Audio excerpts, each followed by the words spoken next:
What's happening, crypto fam? Happy Wednesday. Good morning and welcome back to Love for Crypto. I'm Scott and it's a pleasure to have you here. I appreciate you taking the time out to consume the content, so thank you. This morning, I want to talk about scams again. Doing me head in every time I see them. Something's got to give, and stuff's being done. Is enough being done? How do people feel about it? I've just got a few questions. I'd like you all to sound off in the comments after you've watched and just give your opinion. Is it their own fault falling into it, or should what we're told about bad actors being held accountable, should that be a reality? How do you chase a wallet that's not been KYC'd? Stuff like that. Basically, I've woke up this morning and it's from 2 days ago. And the scammers stole a man's £30,000. What was remaining of what he'd won from Deal or No Deal 13 years ago. So he won like just over 100k, I think, 13 years ago, and he had 30,000 left, getting ready for his pension. So a Deal or No Deal winner was targeted by international fraudsters in a cryptocurrency scam. Facebook users were targeted, and this man fell for it. Now I've got some extreme empathy and compassion here, and I'm feeling it. I'm feeling for the guy. I really am. Graham Garriock.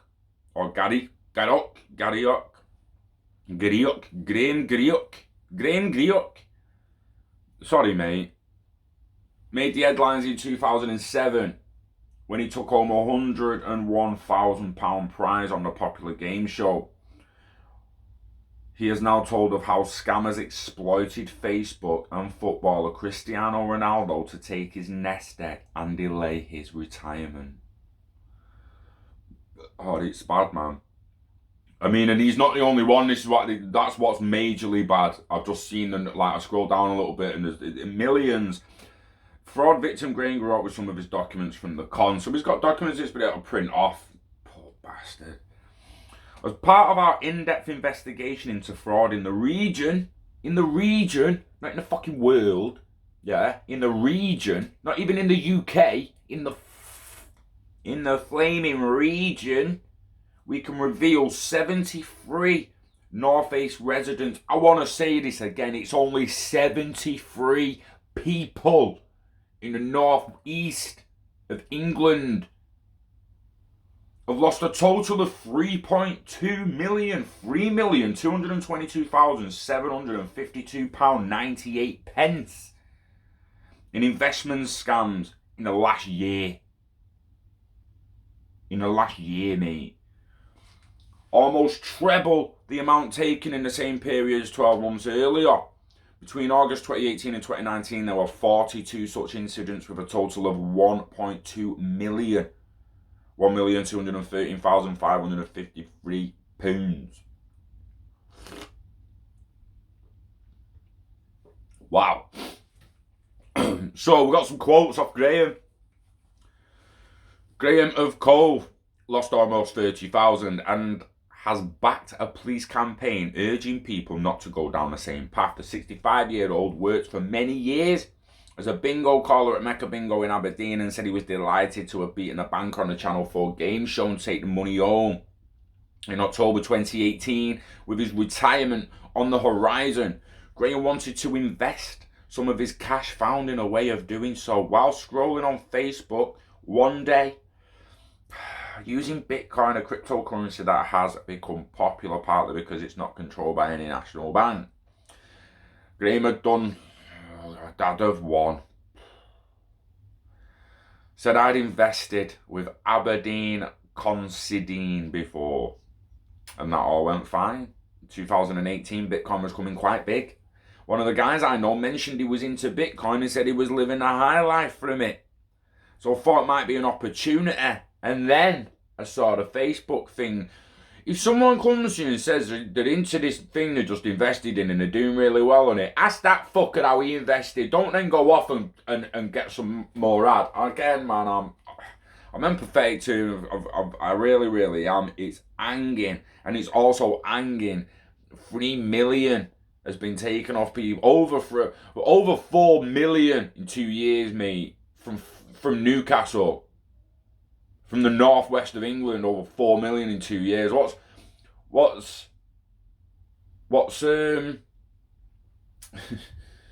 do you know what I mean? It's companies can pay the social platform. What are Facebook doing to stop it?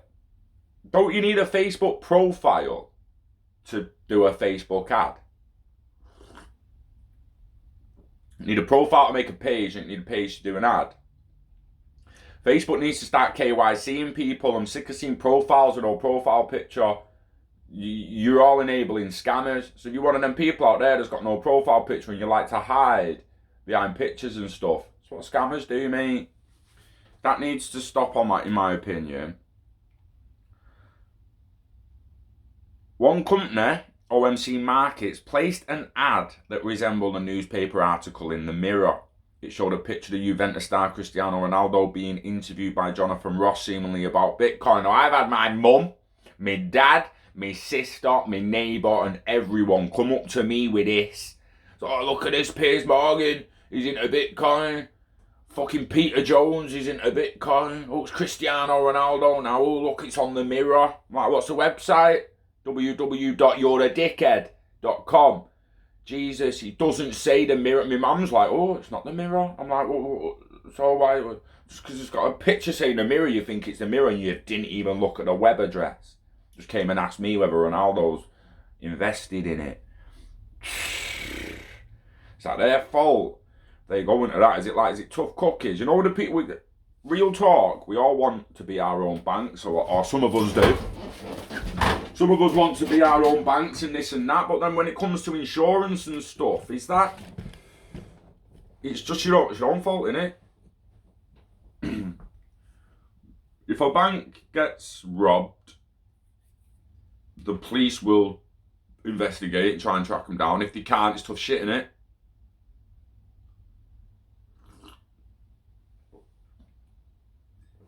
Take insurance out the way. You might still be able to get house insurance on your ledgers and stuff, so I know the bank gets insured and all that, but at the end of the day, you've been robbed, tough shit. You can't find out who did it, tough shit. People get away with murder, for fuck's sake. Do you know what I mean? But these scams have to stop. The picture of Cristiano Ronaldo being interviewed by Jonathan Ross, seemingly about Bitcoin. The photograph was genuine, but the conversation between the TV host and the footballer never discussed investment. However, the fake article described how the world-renowned footballer wanted to open the gates to wealth to all of his fans in the UK. It said Ronaldo has created an investment opportunity to create millionaires. You have to act fast. The spots for applying are limited. Frost has exploited the celebrity status of Ronaldo. Graham clicked on a link, filled out a form. Within 2 hours, got a phone call from a man claiming to be Daniel Harder of London. Unbeknownst to Graham at the time, it was in fact an unknown scammer calling from Sofia in Bulgaria. Graham said, Daniel said I could get Bitcoin for as cheap as £100. The current value of one Bitcoin is £8,677. Daniel told Graham to open a Bitcoin wallet online and deposit funds from his bank account. Graham signed a contract, which meant that he couldn't withdraw his funds for 6 months. I mean, they made him believe he was escrowing his shit and couldn't get it off him for 6 months. Those behind, most chilling there, those behind scam persuaded Graham to let them access his bank at any time, telling them it was necessary so they could act on new investment opportunities at short notice. My Bitcoin wallet, which I could view on my laptop, was showing I'd made around 11k in a few weeks. Over the course of a few weeks, Graham invested £5,000. He said my Bitcoin wallet, which I could view on my laptop, was showing 11,000 in a few weeks. Daniel was calling me all the time to persuade me to put more money in. Every 2 days. I told him I don't want to put any more in because I was doing well. But this Daniel taught me round. Everything was confident and friendly. At one point, I said, could we meet up in London? As my...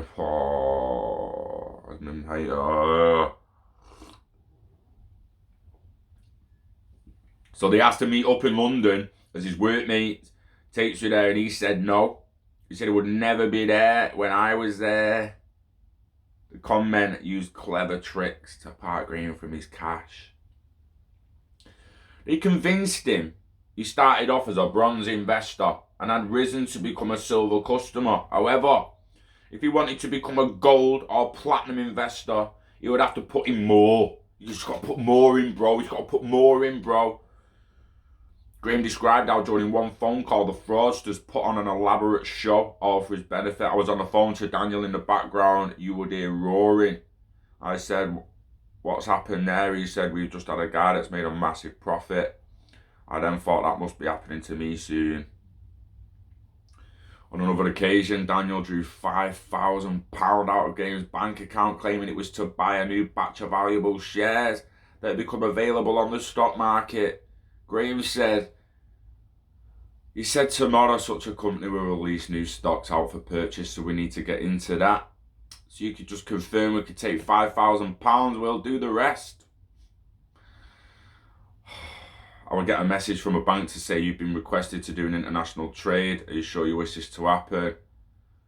I said I'd better just do it.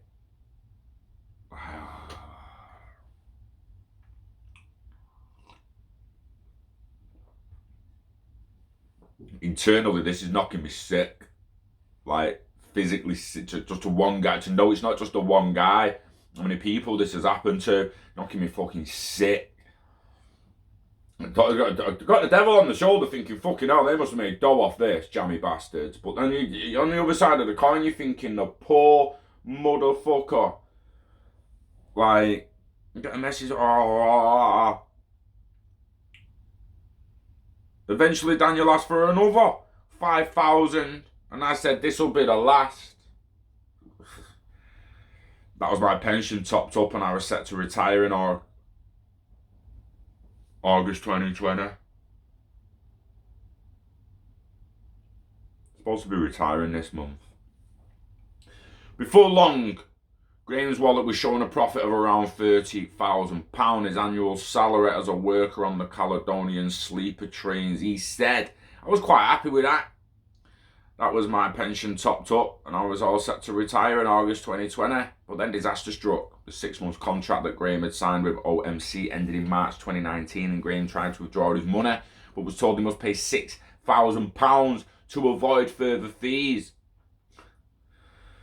A day after Graham paid the $6,000, all funds disappeared from Graham's Bitcoin wallet, and he couldn't get hold of anyone at OMC Markets, which has ignored his emails since.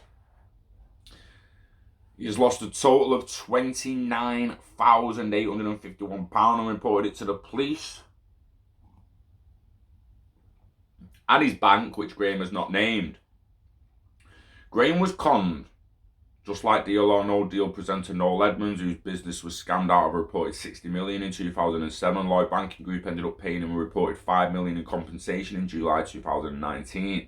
Recalling the events of spring 2019, when he found out about becoming a victim himself, Graham said, I made this discovery on April 1st, believe it or not. You cry inside. I was planning to buy an house, but now he's renting a flat. I've now got to work another year to make all this money back. Graham said afterwards, I found out from researching that the $6,000 fee they said I had to pay was the fraudster's way of getting the last penny from you. I don't think Facebook needs to do more. I do think Facebook needs to do more, sorry. My bank must have dealt with other victims and known enough to stop my payments. Even 16 months on from the scam, OMC has emailed Graham this week trying to get him some personal documents. The Financial Conduct Authority has warned on its website about OMC and its activities. 3.2 million is a hell of a lot of money and a real feel for those who lost it, no shit. And it's just a northeast, mate. OMC Markets scam Graham, and the Financial Conduct Authority has warned people to avoid it. Graham has joined the police in warning others to be cautious. He said, the figures the Evening Express has uncovered are shocking, and it shows how clever these con men are. 3.2 million is a hell of a lot of money And I really feel for those who have lost it. I feel their pain. My warning to people is anything that looks like it's too good to be true is, by all means, look into investments, but do your research. Some people go into investments eyes shut. You need to open your eyes. I should have done so. A Facebook spokesman said there was no place for fraudulent or inauthentic behaviour on Facebook, and we will remove ads and content that violate our policies. Right, Facebook, you need to hire more humans, less bots, and actually police your platform properly, mate. YouTube needs to do the same. It's doing me edit, right? Innovate or die, catch up or fucking die, mate, because your platforms are shit. Proper shit. No privacy or security at all for people. Sort it out. KYC, we need to see it.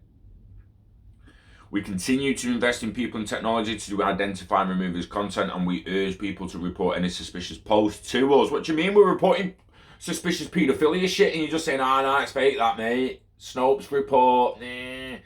Sort it. Sort it out. Or you're done. You're done. You won't make 2030 if you don't sort it out, mate, so it's up to you. As part of this work, we have donated $3 million to Citizens Advice to deliver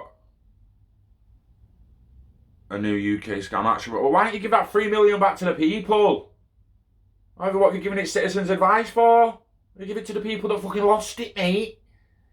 I'd be fucking fuming.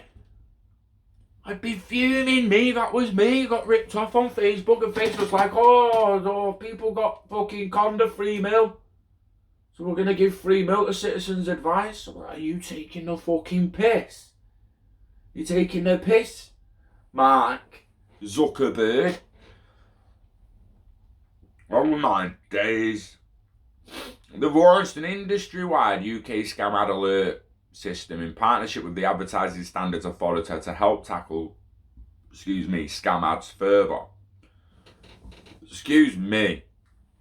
PC Rachel Brown of Police Scotland's North East Division, based at Queen Street in Aberdeen, told us that this kind of fraud, who claims a celebrity endorsement, was on the rise in the region. I mean, they bounced here from North East region. You say North East at fucking England at first, and now it could legitimately just have been Scotland, that. 3 million in fucking Scotland, 3 million in Aberdeen. Either way, it's just a small fucking region. It's absolutely mind-boggling.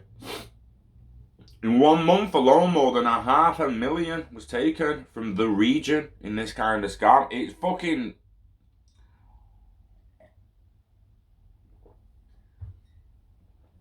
PC Brown added, I would advise anyone interested in investing in cryptocurrency to do their homework and to only invest if you are confident that you understand the processes and risks.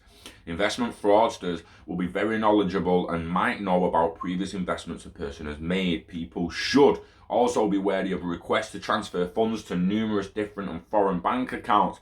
Fraudsters will try to advise you that the return on your investment is guaranteed, quick and virtually risk-free, which can never be promised. The business's address is given as a virtual office at a prestigious address. Genuine companies will not cold call and will not use hard sell tactics or try to push you into a decision to invest. She encouraged anyone considering transferring funds to first confirm with their bank that they are dealing with a genuine business. So what's being done beyond that? Because it's got to stop. It's got to stop.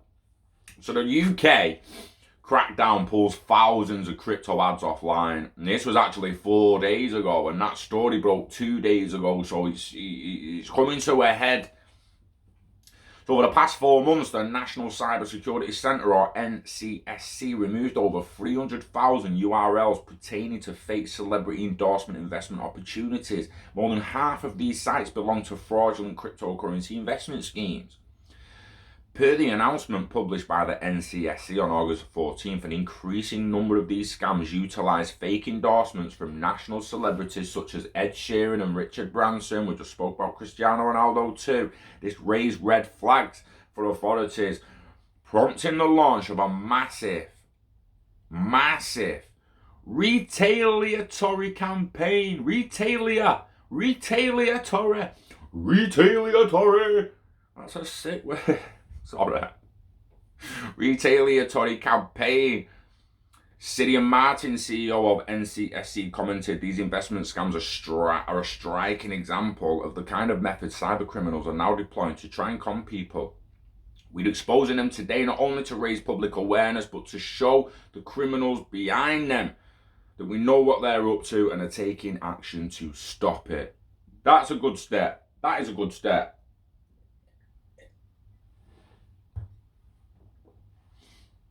The kind of shit we need to be hearing.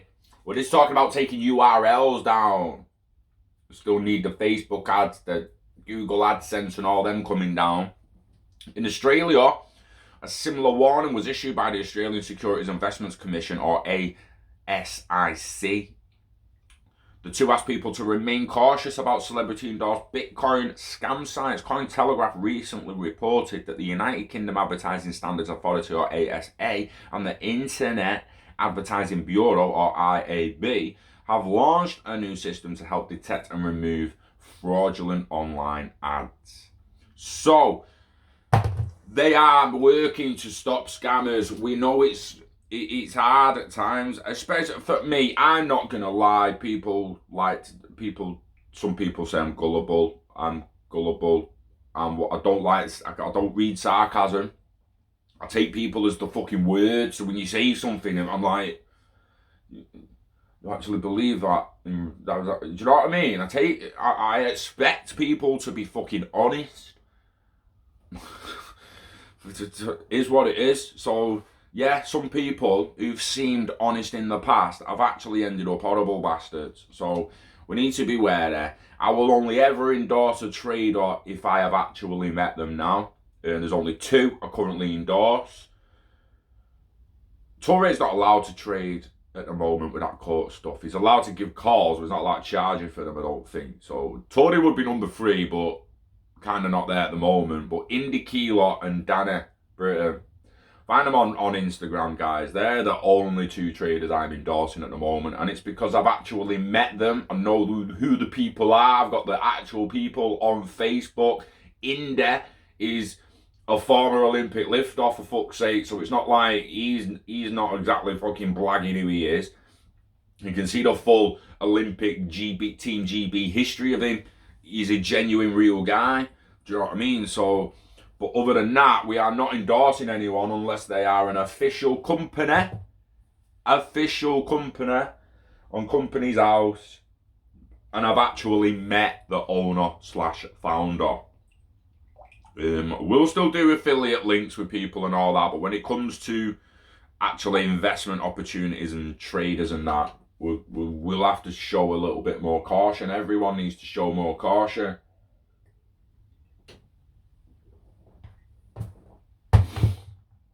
On that note, be careful. I know not many people watching this channel are going to fall for shit like that. I just want to highlight the fact that your cousin could be about to fall for it because they're scared of ringing you again and saying, "Oh, I'm sorry, I didn't listen to you 2 years ago, but what, I get into that now, I've seen an ad online."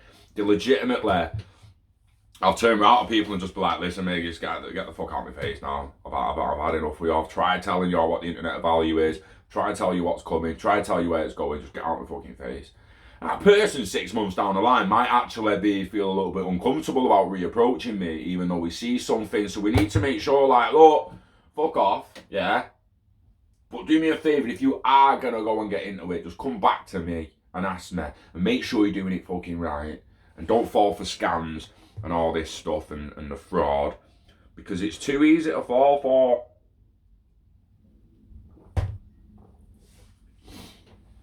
The other thing, I'm interested in how many people actually don't feel sympathy for them. I know it's an hard thing to think, but we've got to be open-minded and assume that there could be some people out there, and there likely is some people out there who are just going to be like, "It's his own fault, mate. Fuck it. What's his own? How'd you fall for that? How'd you fall for that?" It's fucking, do you know what I mean? Hindsight and all that.